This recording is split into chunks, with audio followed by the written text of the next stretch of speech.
The smell of burning pot roast filled my kitchen at 11:30 on a Tuesday night, which pretty much summed up my marriage perfectly. I stood there in my boxers and a stained apron that read, "World's Greatest Dad," a Father's Day gift from my daughter back when she still believed that garbage, watching $28 worth of meat turn into charcoal. "Happy anniversary to me," I muttered, opening the oven door to a cloud of smoke that would have made a barbecue pitmaster weep.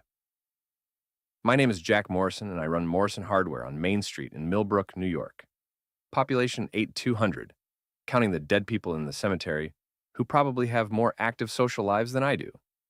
At 48, I've got the kind of face that screams reliable, the face of a man who fixes your leaky faucet and never complains about getting paid in casseroles and small talk. I was trying to scrape the carbonized remains off my good roasting pan when I heard Lisa's voice drifting down from upstairs. She was on the phone, which wasn't unusual. What was unusual was the tone, soft, intimate, the way she used to talk to me back when dinosaurs roamed the earth, and she still pretended to find my jokes funny. "I can't wait to see you tomorrow night," she whispered. "The Riverside Inn, room 237. Yes, I'll wear the red dress." I froze, spatula halfway to the trash can, feeling something cold and sharp twist in my gut.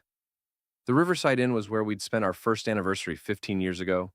Room 237 was our room, and tomorrow was our 16th anniversary. "I love you too, babe," she continued, her voice dropping to a purr I hadn't heard in years. The spatula clattered to the floor. Now, I'm not the sharpest tool in the shed. If I were, I probably would have seen this coming months ago. But I'm not stupid either. When your wife of 16 years starts working late 3 nights a week, joins a gym she never actually seems to visit, and suddenly develops an interest in lingerie that would make a Vegas showgirl blush, you don't need a detective's badge to connect the dots. I stood there in my kitchen, surrounded by smoke and the ruins of what was supposed to be a romantic dinner, listening to my wife make plans to cheat on me in our anniversary hotel room. The irony was so thick you could have served it with the burnt roast. The conversation ended with more whispered endearments that made my skin crawl. I heard her footsteps crossing the bedroom floor above, then the bathroom door closing. The shower started running. I looked at my reflection in the microwave door, graying hair sticking up at odd angles, stubble that made me look more homeless than distinguished, and eyes that had gone from hopeful to hollow somewhere along the way. When had I become invisible in my own life? My phone buzzed on the counter. A text from my buddy Sam at the gym. "You coming in tomorrow? Got a new heavy bag that needs breaking in." I typed back, "Yeah, might need to hit something." If only I'd known how prophetic those words would turn out to be. The next morning started like any other day in paradise. Lisa was already gone when I woke up, probably at her early meeting with the marketing team at Brennan and Associates, the boutique firm where she'd been climbing the ladder for the past 3 years. She'd left a note on the kitchen counter. "Working late tonight. Don't wait up. Happy anniversary." XO. The XO felt like a slap in the face. I spent the morning at the hardware store, helping Mrs. Patterson pick out screws for her porch railing and listening to Bob Henley complain about his neighbor's dog. Normal Tuesday stuff. But my mind kept drifting to that hotel room, to the red dress, to the voice I'd heard on the phone. Around noon, I called the Riverside Inn. "Good afternoon, Riverside Inn. This is Jessica speaking." "Hi, Jessica. This is Jack Morrison. My wife made a reservation for tonight, and I wanted to confirm the room number. We're celebrating our anniversary. Let me check. Yes, here it is. Lisa Morrison, room 237, checking in at 6 p.m. Will you be arriving together?" "Actually, I want to surprise her. Could you hold off on giving her the key until I get there?" "Oh, that's so romantic." "Of course, Mr. Morrison. We'll make sure you can surprise your wife properly." If Jessica only knew what kind of surprise I had in mind. I spent the rest of the day planning. Not revenge, not yet. I'm a methodical man, the kind who reads instruction manuals and measures twice before cutting. I wanted to know exactly what I was dealing with before I decided how to handle it. At 5:30, I parked across the street from the Riverside Inn and waited. The place hadn't changed much since our first anniversary. Still the same red brick facade, same cheesy Cupid fountain out front.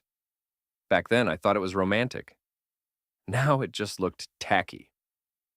Lisa's silver Camry pulled into the parking lot at exactly 6 p.m.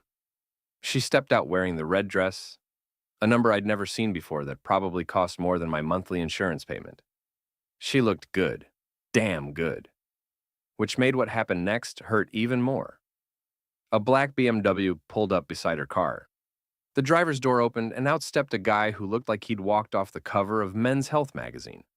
Tall, tan, perfectly styled hair, wearing a suit that probably cost more than I made in a month. He was young too, mid-30s maybe. Young enough to be exciting, old enough to know better. They embraced in the parking lot like something out of a romance movie. He spun her around, she laughed that musical laugh I remembered from our early days, and then they walked into the hotel hand in hand. I sat in my truck for another 10 minutes, gripping the steering wheel so hard, my knuckles went white. Part of me wanted to storm in there and make a scene. The other part wanted to drive home, crawl into bed, and pretend this wasn't happening. Instead, I did what any rational, mature adult would do in this situation. I went home and planned the most elaborate revenge scheme in the history of Millbrook, New York. The thing about running a hardware store in a small town is that you learn patience. You wait for customers, wait for deliveries, wait for people to figure out what size bolt they actually need. That patience served me well over the next 2 weeks, as I turned into a part-time private investigator. I started small. Credit card statements, phone bills, the usual suspects. Lisa had gotten sloppy, probably drunk on the thrill of her secret romance. The paper trail was extensive. Dinners at Romano's, our old date spot. Weekend trips to Albany, supposedly for work conferences. Charges at Victoria's Secret that definitely weren't for my benefit. The phone records were even more revealing. Dozens of calls to the same number, usually late at night or early in the morning. I ran the number through a reverse lookup service and got a name. Derek Ashford. Derek Ashford. Even his name sounded like it belonged to someone who stole other men's wives for sport. I did what any self-respecting husband would do in the digital age. I stalked him online. Facebook, LinkedIn, Instagram, the works. Derek was 34, worked as a junior partner at Brennan and Associates, Lisa's company, drove expensive cars, took expensive vacations, and based on his social media presence, had never met a mirror he didn't like. His relationship status was listed as single, which was technically accurate since he was dating someone else's wife. The deeper I dug, the angrier I got. This wasn't some passionate affair born out of genuine connection. This was a predator targeting a vulnerable woman going through a midlife crisis. Derek's Instagram was full of photos with different women, always in expensive restaurants or exotic locations. Lisa was just his latest conquest. But what really set me off was the timeline. According to the phone records, their first conversation was 3 months ago, right around the time Lisa started working late and going to that gym she never seemed to actually visit. 3 months of lies, 3 months of elaborate deception, 3 months of making me feel like I was losing my mind every time I asked why she seemed so distant. I was sitting in my kitchen, surrounded by printouts and bank statements, when my phone rang. It was my daughter, Emma, calling from college. "Hey, Dad, just wanted to check in. How are things?" "Oh, same old, same old." "And Mom? She sounded weird when I talked to her last week." I almost told her everything right then. Almost unloaded the whole sordid story on my 19-year-old daughter who had enough stress dealing with finals and figuring out her major. Instead, I swallowed the words and forced my voice to stay steady. "She's been working a lot lately. Big project at the office." "Yeah, that's what she said." "Well, tell her I love her. And Dad? Thanks for always being there. You're one of the good ones." After I hung up, I sat in my kitchen and cried for the first time since my father died. Not just for my marriage, but for my daughter who was going to have to learn that sometimes the good ones finish last. That's when I decided being good was overrated. I could have confronted Lisa privately, could have sat her down, showed her the evidence, and asked for an explanation. Could have tried counseling or separation or any of the mature, reasonable approaches that people recommend in self-help books and daytime television. Instead, I chose the nuclear option. On a Friday night, I followed Lisa to the Riverside Inn for the third time in 2 weeks. Same routine. She arrived first. Derek pulled up in his BMW. Romantic embrace in the parking lot. But this time, I didn't sit in my truck and feel sorry for myself. This time, I walked into that hotel lobby like I owned the place. "Good evening, Mr. Morrison," Jessica greeted me with a bright smile. "Here to surprise your wife again?" Something like that. I took the elevator to the second floor, walked down the hallway to room 237, and stood outside the door for a full minute, listening to the sounds coming from inside. Laughter, music, the clink of wine glasses. They were having a party while my world fell apart. I knocked. The sounds stopped immediately. I heard whispered voices, footsteps, then Lisa's voice calling out, "Room service?" "Not quite," I said. More whispered voices, more footsteps. Finally, the door opened, and there was my wife of 16 years, wrapped in a hotel bathrobe, her hair messed up, her lipstick smeared, looking like she'd seen a ghost. "Jack," she breathed, "what are you doing here?" "Happy anniversary, sweetheart." I pushed past her into the room. Derek was sitting on the bed in his underwear, trying to look casual, while simultaneously reaching for his pants. The scene was almost comical, like something out of a bad sitcom, except nobody was laughing. "Lisa, who is this?" Derek asked, which was probably the stupidest question in the history of stupid questions. "This," I said, walking over to the minibar and helping myself to a bottle of overpriced whiskey, "is Lisa's husband. You know, the guy who's been paying for the credit card you've been using to wine and dine my wife." Derek's face went pale. Lisa started crying. "Jack, please, let me explain." "Explain what?" I poured myself 3 fingers of whiskey and knocked it back in one gulp. "Explain how you've been screwing Boy Wonder here for 3 months, while I've been home wondering why my wife doesn't love me anymore. Explain how you've been using our anniversary hotel room for your little romantic getaways. Or maybe explain how you've been charging lingerie to our joint credit card so you can dress up pretty for someone else. It's not what you think, it's exactly what I think." I turned to Derek, who was now fully dressed and looking like he wanted to crawl under the bed. "And you smug little parasite. Did you know she was married when you started sniffing around? Or was that just a happy bonus? Look, man, I didn't mean for this to happen." "Sure you did. Guys like you always mean for this to happen. It's what you do. Find some lonely housewife. Tell her she's special. Make her feel young again. It's Predator 101. Derek stood up, trying to look tough. "You need to calm down." "I need to calm down?" I laughed, a sound with no humor in it. "My wife is cheating on me in our anniversary hotel room with some Ken doll half my age, and I need to calm down?" "Jack, please." Lisa was sobbing now. "I never meant to hurt you. But you did hurt me, Lisa. Every lie, every fake smile, every time you came home from one of these little rendezvous and pretended to be my loving wife. You hurt me." I walked to the window and looked out at the parking lot where their cars were parked side by side. A thought occurred to me, and I smiled for the first time in weeks. You know what? You're right. I do need to calm down. In fact, I feel better already. I headed for the door. "Where are you going?" Lisa called after me. "Home. You two lovebirds enjoy the rest of your evening." I paused in the doorway and looked back at them, my cheating wife and her boy toy, both looking confused and relieved that I was leaving without causing a bigger scene. "Oh, and Derek, you might want to check on your car before you leave." I didn't slash Derek's tires. That would have been too obvious, too juvenile. Instead, I went to my hardware store, gathered a few supplies, and gave his BMW a makeover he'd never forget.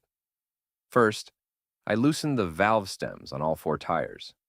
Not enough to cause a blowout, just enough to ensure they'd be flat by morning. Then, I used a tube of industrial adhesive to glue small pebbles under his windshield wipers. Every time he tried to use them, they'd scratch up his windshield like fingernails on a chalkboard. But the piece de resistance was the fish. I'd stopped by Murphy's bait shop on the way and picked up a dozen of the rankest, most putrid fish they had in stock. I carefully placed them in his air intake vents, where they'd slowly decompose and fill his car with a smell that would make a garbage truck seem like a rose garden. By the time I got home, I felt better than I had in months. Lisa came home around midnight, creeping through the front door like a teenager missing curfew. I was sitting in my recliner, watching late-night television and drinking a beer. "Jack, we need to talk." "Do we?" Because I thought we covered everything pretty thoroughly at the hotel. She sat down on the couch, still wearing that red dress. Her makeup streaked from crying. I know you're angry. Angry? Lisa, angry is what I feel when the Yankees lose. This is something else entirely. I never meant for you to find out like this. How did you mean for me to find out? Christmas morning, our next anniversary? Or maybe you were planning to wait until Derek got tired of you and moved on to his next conquest? She flinched like I'd slapped her. It's not like that. Then what is it like? Help me understand how a woman throws away 16 years of marriage for some pretty boy who probably doesn't even know your middle name. He makes me feel alive again, Jack. When I'm with him, I feel like the woman I used to be before I became just another small-town housewife. Just another small-town housewife? Is that what you think you are? Isn't it what I am? When's the last time we went anywhere exciting? When's the last time you looked at me the way Derek looks at me? I stared at her for a long moment. This woman I'd loved for 16 years. This stranger sitting in my living room in a dress bought with my money to impress another man. You want to know when I stopped looking at you like that? It was about 3 months ago when you stopped being the woman worth looking at. She started crying again. I used to hate it when she cried. It would break my heart and make me want to fix whatever was wrong. Now it just annoyed me. I think you should stay at your sister's tonight, I said. Jack, please, go to Diane's. We'll figure out the rest tomorrow. She stood up slowly like an old woman and headed for the stairs to pack a bag. At the bottom step, she turned back. For what it's worth, I do love you. No, Lisa. You love the idea of me. You love having someone to pay the bills while you play dress up with your boyfriend. But love, real love doesn't sneak around hotel rooms and lie about working late. After she left, I sat in my chair until dawn, planning my next move, because this was just the beginning. The thing about small towns is that secrets don't stay secret for long. By Monday morning, half of Millbrook knew that Jack Morrison's wife was stepping out on him with some city boy from her office. The other half would know by lunchtime. I was restocking the paint display when Sam Kowalski walked into the store. Sam owned the boxing gym where I'd been working out for the past 5 years, a converted warehouse that smelled like sweat, leather, and broken dreams. He was in his 60s, built like a fire hydrant, with hands that looked like they'd been carved from granite. Heard you had some excitement over the weekend, he said, examining a can of primer with the intensity of a jeweler appraising diamonds. News travels fast. Faster when Derek Ashford shows up at Murphy's garage this morning with a car that smells like a fish market and windshield wipers that don't work. I couldn't help but smile. Really? That's terrible. Terrible, Sam agreed, not bothering to hide his grin. Of course, Murphy's not the most discreet guy in town. By now, everyone knows that Derek's car got vandalized the same night you caught him with your wife. Funny how these things work out. Sam set down the paint can and looked at me seriously. Jack, I've known you for 5 years. You're a good man who got dealt a bad hand. But if you're planning what I think you're planning, you need to be smart about it. What makes you think I'm planning anything? Because I've seen that look before. In the mirror, about 30 years ago, when I caught my first wife cheating with my business partner. I'd never heard this story before. Sam wasn't much for sharing personal details. What did you do? Something stupid that cost me 2 years in county lockup and most of my savings in legal fees. That's why I'm telling you, be smarter than I was. I'm not planning to hurt anyone. Good. But there are other ways to make people pay for what they've done. Legal ways, ways that don't involve you ending up in an orange jumpsuit. That afternoon, Sam introduced me to his nephew Tony, who worked as a private investigator in Albany. Tony was everything you'd expect from a PI. Rumpled clothes, 5 o'clock shadow at 2 in the afternoon, and eyes that had seen too much of humanity's dark side. Sam tells me you need some information, Tony said over coffee at Mel's Diner. My wife's boyfriend. I want to know everything about him. How much everything? Everything. Where he lives, where he grew up, where he went to school, how much money he makes, what kind of car he drives. Though I already know that one. And most importantly, what kind of man he really is. Tony smiled. That's my kind of job. Give me a week. A week later, Tony handed me a manila folder that was thicker than a phone book. Derek Ashford's life story, laid out in black and white. The highlights were illuminating. Derek had been married once before, divorced 2 years ago when his wife caught him cheating. He'd been fired from his previous job for inappropriate workplace relationships. His BMW was leased, not owned. His expensive apartment was month to month because his credit wasn't good enough for a lease. And most interesting of all, he owed his ex-wife $30,000 in back alimony. "There's more," Tony said. "Your wife's not his first target at Brennan and Associates. He's been working his way through the female staff since he started there 6 months ago. Married, single, doesn't matter to him." I felt a cold satisfaction settle in my chest. Lisa wasn't special to Derek. She was just convenient. "What are you going to do with this information?" Tony asked. "I'm going to give my wife exactly what she asked for." "Which is?" "A chance to feel alive again." Lisa had been staying at her sister Diane's house for a week, calling every day to check on me and see if I was ready to talk. I wasn't ready to talk. I was ready to execute phase 2 of my plan. Diane Brennan, yes, that Brennan, as in Brennan and Associates, was Lisa's older sister and the co-founder of the marketing firm, where both Lisa and Derek worked. She was also the kind of woman who believed that all of life's problems could be solved with the right combination of wine, gossip, and meddling in other people's business. I'd always gotten along well with Diane. She thought I was good for Lisa, which in Diane speak meant I was stable, reliable, and unlikely to cause drama. Little did she know. I called Diane on Thursday evening. "Jack, how are you holding up?" "I've been better. Listen, Diane, I need to ask you something, and I need you to be honest with me." "Of course. What is it?" "How long have you known about Derek?" There was a long pause. "Jack, please, Diane, I'm not angry with you. I just need to know." "I suspected something about a month ago. Lisa started acting different at work, and Derek has a reputation." "What kind of reputation?" Another pause. "He's what we used to call a player, Jack. He's been through half the women in the office since he started working here." "And you didn't think to warn Lisa?" "I tried. She said they were just friends, that he was helping her with a project." I wanted to believe her. "Diane, I need you to know something. I'm not the kind of man who's going to beg his wife to come back. If Lisa wants to be with Derek, that's her choice. But I want her to make that choice with all the facts." "What do you mean?" "I mean, Derek isn't the man she thinks he is. And when she finds out who he really is, she's going to need her family." I spent the next hour telling Diane everything Tony had uncovered about Derek Ashford. His history of cheating, his financial problems, his pattern of targeting vulnerable women at work. By the time I finished, Diane was quiet. "My God, Jack, Lisa has no idea." "No, she doesn't. She thinks she's living in a romance novel. Someone needs to show her she's actually in a horror story." "What do you want me to do?" "Nothing. Just be there for her when reality comes crashing down." But Diane, being Diane, couldn't leave it at nothing.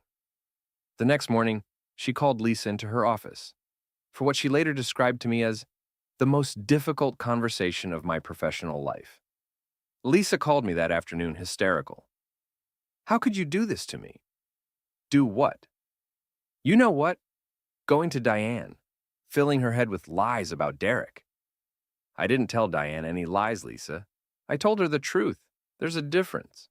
Derek explained everything. His ex-wife was crazy, jealous. She made up stories about him cheating, and the job thing was a misunderstanding. "And the other women at your office, was that a misunderstanding too?" "What other women?" I almost felt sorry for her. Almost. "Ask around, Lisa.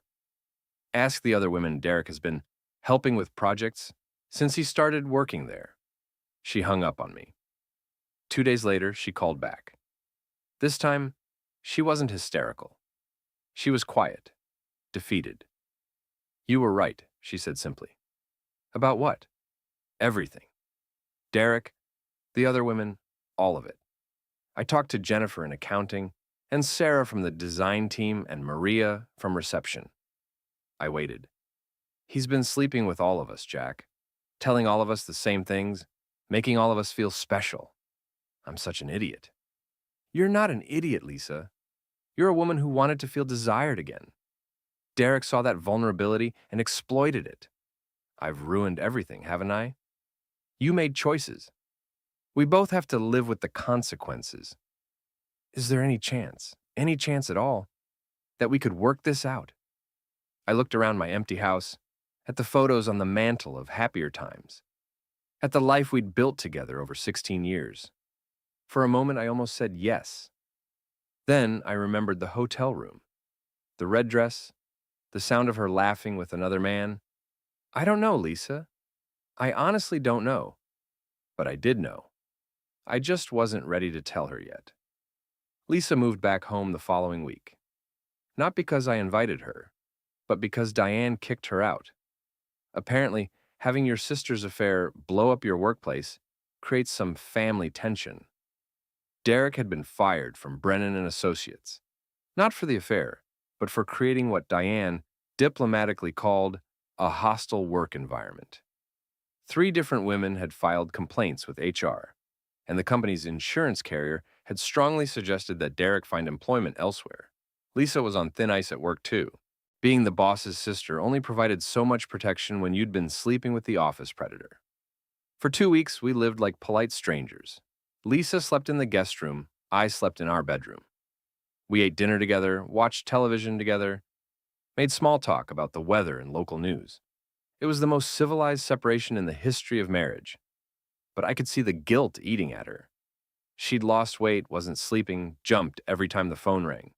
She was waiting for the other shoe to drop, for me to file for divorce or kick her out or do something to punish her. Instead, I did something much worse. I forgave her. Lisa, I said one evening after dinner, I've been thinking about what you said, about wanting to feel alive again. She looked up from her coffee, hope flickering in her eyes. I think I understand now. We got comfortable, took each other for granted. Maybe what happened with Derek was a wake-up call. Jack, do you really mean that? I mean that I love you. I've loved you for 16 years, and I don't want to throw that away because we hit a rough patch. She started crying, tears of relief this time, not guilt. I love you too. I never stopped loving you. Then let's try to make this work, but I have some conditions. Anything. First, we go to counseling, both of us. We figure out how we got to this point and make sure it never happens again. Yes, absolutely. Second, you quit your job at Brennan and Associates. Too much history there. Too much temptation. She hesitated but nodded. Okay, I can find something else. And third, we take that trip to Europe you've always talked about. Second honeymoon. Fresh start. Jack, we can't afford... Actually, we can. I pulled out a bank statement and handed it to her. I've been saving for years. Had it earmarked for Emma's wedding someday, but I think we need it more than she does right now. Lisa stared at the statement, her eyes widening. $47,000? Jack, how did you...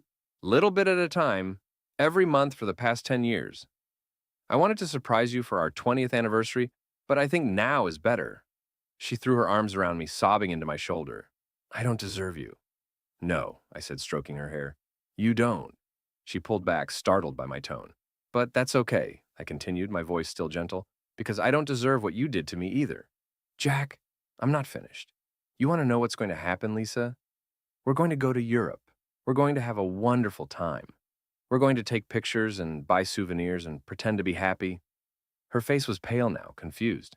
And when we get back, you're going to find that I've filed for divorce. The papers will be waiting for you on the kitchen table, right next to the photos I'm going to take of you in Paris, looking like you don't have a care in the world. What? Jack, I don't understand. I'm going to take everything, Lisa. The house, the business, the savings account, all of it. And those photos of our happy European vacation, those are going to be Exhibit A, in my case, for emotional distress. She stood up so fast her chair fell over. You can't do this. I can, and I will. See, while you were playing house with Derek, I was talking to lawyers. Turns out that when you can prove adultery, the divorce settlement gets very interesting. But you said you forgave me. I lied. Just like you lied to me for 3 months. Lisa's face went through a series of emotions: shock, anger, fear, and finally, understanding. This whole thing, the forgiveness, the trip, all of it. This is your revenge. No, Lisa.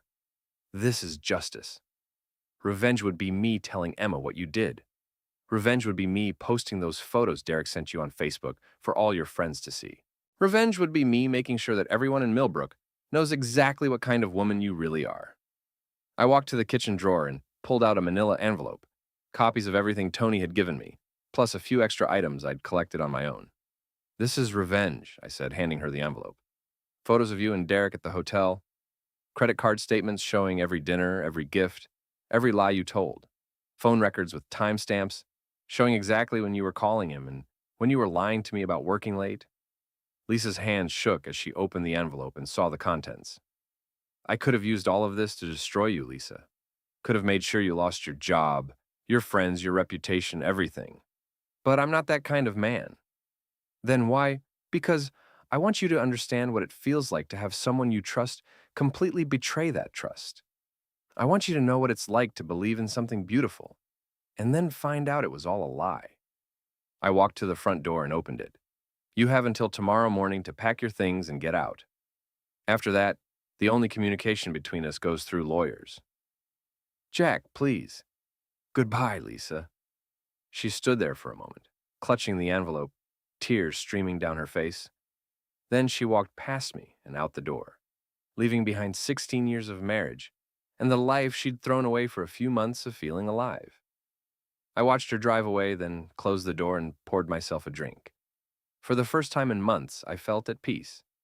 My phone rang. It was Emma, calling from college. Hey, Dad, just wanted to check in. How are things? Better, I said. Much better. And Mom? Your mom is figuring some things out. But don't worry about us, sweetheart. Everything is going to be just fine. After I hung up, I sat in my recliner and smiled. Tomorrow, I'd start the divorce proceedings. Next week, I'd put the house on the market. Next month, I'd probably move somewhere new, start over, maybe find someone who understood the value of loyalty and honesty. But tonight, I was just going to sit here and enjoy the silence of a house that was finally free of lies. Derek Ashford had taught my wife what it felt like to be desired. I'd taught her what it felt like to be betrayed. In.